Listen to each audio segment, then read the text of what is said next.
নবীর একটা নখ নিয়ে যদি কোনো কুলাঙ্গার কথা বলে, সেটা ভারত হোক আর বাংলাদেশ হোক, সেটা মুসলিমের পরিবারের লোক আর হিন্দু পরিবারের লোক হোক, তাকে ওখানে জবে করতে হবে, কতল করতে হবে। কোরআনও মানে না, হাদিসের ব্যাপারে এটা একটা রচিতা কি যেন যা কয়, এটা একটা কিচ্ছা কাহিনী, এগুলা মানামুনা জরুরি না, এগুলা মিথ্যা। কারণ 1400 বছর আগে এগুলা বানানো। এই যে একজন নাস্তিক হয়েছে, আমি নামটা কইলাম না, বিচার একজনের কাছে দিছে, বিচার দেখি কি করে, না করলে আমরা আপনাদের কিনে নাম উল্লেখ কইরা তার কাছে যাবো, রাস্তার ভেতরে ধরবো, 4 জনে 4 ঠ্যাং ধরবো, একজনে নাক ধরবো, একজনে কান ধরবো, একজনে চুল ধরবো, একজনে বিসি ধরবো, সাথে সাথে টাইনা সরকার সিঁড়ি খুলবো। কথা বলেন ঠিক কিনা? আল্লাহর সাথে শরীকে গেলে তওবা করলে মাফ করার অপশন আছে। নবীকে কটূক্তি করলে, নবীকে নিয়ে গালিমন্দ করলে, নবীর একটা চুল নিয়ে কেউ যদি ছিনিমিনি খেলে, নবীর একটা পোশাক নিয়ে কেউ যদি ব্যঙ্গচিত্র করে, নবীর এক চেহারা নিয়ে যদি কেউ ব্যঙ্গচিত্র করে, তাহলে তার হাদিসের বলে, কোরআন বলে হত্যা করো, হাদিস বলে হত্যা করো, 4 মাযহাব বলে হত্যা করো, সমস্ত ফুকায়ে কেরাম বলেন তাকে হত্যা করো। বলেন সুবহানাল্লাহ।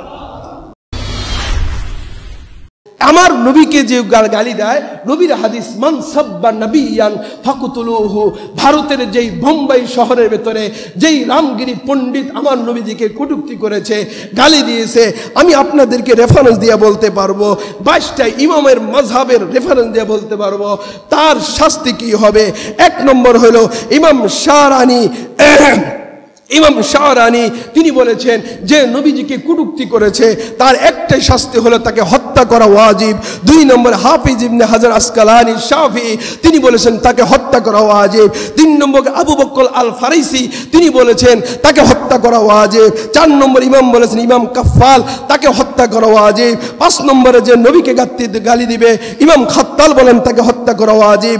ইবনে বাত্তাল বলেন তাকে হত্যা করা ওয়াজিব। ইবনুল মুনজির বলেন তাকে হত্যা করা ওয়াজিব। ইমাম আউজাই বলেন তাকে হত্যা করা ওয়াজিব। ইমাম তাহাই বলেন তাকে হত্যা করা ওয়াজিব। আল্লামা তাহির ইবনে আহমদ ইবনে আব্দুল রশিদ আল বুখারী তিনি বলেন তাকে হত্যা করা ওয়াজিব। শাইখ দেমিশকি শাফি বলেন তাকে হত্যা করা ওয়াজিব। আল্লামা ইবনে তাইমিয়া বলেন তাকে হত্যা করা ওয়াজিব। আল্লাহ ইবনে হুমাম বলেন তাকে হত্যা করা ওয়াজিব। আল্লামা যায়েন ইবনে নুজাইম বলেন তাকে হত্যা করা ওয়াজিব। ইমাম বাজ্জাজি বলেন তাকে হত্যা করা ওয়াজিব। ইমাম আল্লামা খায়রুদ্দিন আর রামালি বলেন তাকে হত্যা করা ওয়াজিব। ইমাম কুরতুবি বলেন তাকে হত্যা করা ওয়াজিব। আল্লামা ইমাম আহমদ ইবনে হাম্বল বলেন তাকে হত্যা করা ওয়াজিব। আল্লামা ইমাম শাফি বলেন তাকে হত্যা করা ওয়াজিব। ইমাম মালিক বলেন তাকে হত্যা করা ওয়াজিব। ইমাম আজম আবু হানিফা রাহমাতুল্লাহ আলাইহি বলেন মান সাব্বা নবিয়ান ফাকতুলুহু, কেউ যদি নবীকে কটূক্তি করে তাকে হত্যা করতে হবে, তওবা করলে তাকে হত্যা করতে হবে। তওবা করলো আল্লাহর সাথে শরীকে গেলে তওবা করলে মাফ করার অপশন আছে। নবীকে কটূক্তি করলে, নবীকে নিয়ে গালিমন্দ করলে, নবীর একটা চুল নিয়ে কেউ যদি ছিনিমিনি খেলে, নবীর একটা পোশাক নিয়ে কেউ যদি ব্যঙ্গচিত্র করে, নবীর এক চেহারা নিয়ে যদি কেউ ব্যঙ্গচিত্র করে, তাহলে তার হাদিসের বলে, কোরআন বলে হত্যা করো, হাদিস বলে হত্যা করো, 4 মাযহাব বলে হত্যা করো, সমস্ত ফুকায়ে কেরাম বলেন তাকে হত্যা করো। বলেন সুবহানাল্লাহ। এখন হত্যা করলে আপনার গুনাহ গুনি কোন গুনাহ বলি, কিন্তু আপনি হত্যা করলে আওয়ামী লীগ সরকারের কালে আপনার বটমটা ভালো মতন দিছে। কারণ শাহবাগে নাস্তিকরা নবীরে গাইলেই তো এটা আমরা চুপ করে দেখতাম, কিছু কইতে পারতাম না। এবার যদি কোনো আওয়ামী লীগ না, এবার যত বড় দল হোক, ওর সেই তো তার বড় দল তাকে ধারণা মতে আর ছিল না। আওয়ামী লীগ আর বড় শক্তিশালী দল কোনোটা নাই। ওই শক্তিশালী বাহিনী যদি এখন না, পুরো বাংলাদেশ না, পুরো পৃথিবীর ভিতরে যদি কোনো একজন লোক যদি মাথা উঁচু করে আমার নবীর একটা তার নাক নিয়ে একটা দাঁত মোবারক নিয়ে একটু কথা বলে, একটু ব্যঙ্গচিত্র করে, ওখানেই দাফন করার মতো তৌহিদি মুসলমান উপস্থিত হয়ে যাবে। কথা কন ঠিক কিনা? আওয়ামী লীগ কইলাম দিকে বেজার হইলেনি, এটা যদি মুসলমানের ফোলা করে মুসলমানের জবে করবো, এটা যদি হিন্দুর ফোলা করে হিন্দুর ফোলার জব করবো, এটা যদি খ্রিস্টানের ফোলা করে খ্রিস্টানের ফোলার জব করবো, এটা যদি আমার ইসলামিক দলের লোক করে তারও জব করবো, এটা যদি অন ইসলামিক দলের লোক করে তারও জব করবো। নবীর তুলনা কারো সাথে নাই। নবীর একটা নখ নিয়ে যদি কোনো কুলাঙ্গার কথা বলে, সেটা ভারত হোক আর বাংলাদেশ হোক, সেটা মুসলিমের পরিবারের লোক আর হিন্দু পরিবারের লোক হোক, তাকে ওখানে জবে করতে হবে, কতল করতে হবে। আমাগো এই মোড়ে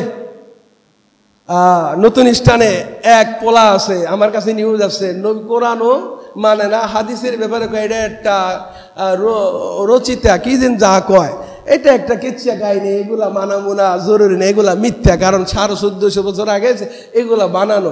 এই যে একজন নাস্তিক হয়েছে, আমি নামটা কইলাম না, বিচার একজনের কাছে দিছে, বিচার দেখি কি করে, না করলে আমরা আপনাদের কিনে নাম উল্লেখ কইরা তার কাছে যাবো, রাস্তার ভেতরে ধরবো, 4 জনে 4 ঠ্যাং ধরবো, একজনে নাক ধরবো, একজনে কান ধরবো, একজনে চুল ধরবো, একজনে বিসি ধরবো, সাথে সাথে টাইনা সরকার ছিঁড়ে ফেলবো। কথা বলেন ঠিক কিনা? শুধু ভারতে দেখা চিল্লা এরকম না, আমার ঘরের ফ্যামিলি যদি নবীর নিয়ে একটা কথা বলে তার জবান বন্ধ করে দিব, তাকে মেরে ফেলবো। এখন আমি চুপ কেন? আমাকে বড় এক সম্মানিত ব্যক্তি চুপ রাখার জন্য বলছে। এতটুকু আদব আমার দেখানো বস্তাকে, এটা বেয়াদবে, এটা বড় আমি অপরাধ করে ফেলছে। কিন্তু এখানে যদি তওবা প্রকাশ না করে, দেখবেন শেখপুরের ভেতর থেকে ওই কুলাঙ্গার ইনশাআল্লাহ ইনশাআল্লাহ শেখপুরের বাজারের ভেতরে সিঁড়ে সিঁড়ে তাকে হত্যা করবো। বলেন ঠিক কিনা? সাবধান হয়ে যান।